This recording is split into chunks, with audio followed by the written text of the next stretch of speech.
जीवन को मजे से जीने के लिए मशहूर बल्लेबाज क्रिस गेल ने खुलासा किया कि दिल के ऑपरेशन के बाद उन्होंने जीवन का आनंद लेना शुरू कर दिया। गेल ने दिल्ली में अपनी आत्मकथा सिक्स मशीन के लॉन्च के दौरान अपने जीवन के तमाम राजों पर से पर्दा उठाया। वेस्टइंडीज के इस आक्रामक ओपनिंग बैट्समैन ने कहा कि 2005 में ऑस्ट्रेलिया दौरे के समय उनके दिल का ऑपरेशन हुआ था।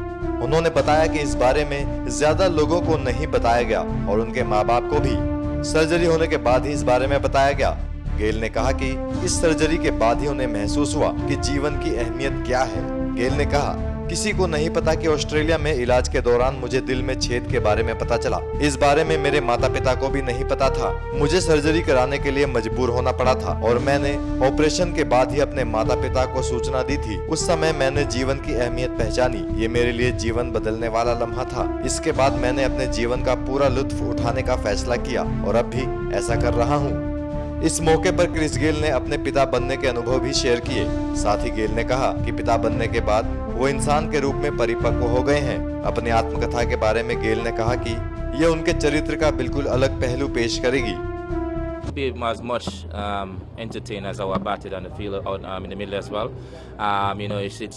It's a book where I want to inspire people as well. So hopefully, everybody will put it into good use and get a chance to actually read about my life story, and then they can decide what they want to accomplish in life after that. I grew up without TV. I grew up without water as well. Like I said, Lucas Cricket Club, I grew up next to a cricket club, and that's where I have to spend most of the time. That's a place where actually, it's like a livelihood for me, where I actually go to the club and you see members of the club and they can actually help me by giving me a lunch money. But I haven't said all of that. I used to steal the bottles and go and sell it to actually be able to use it to go to school. But those days was actually fun. I wouldn't change those moments for anything at all.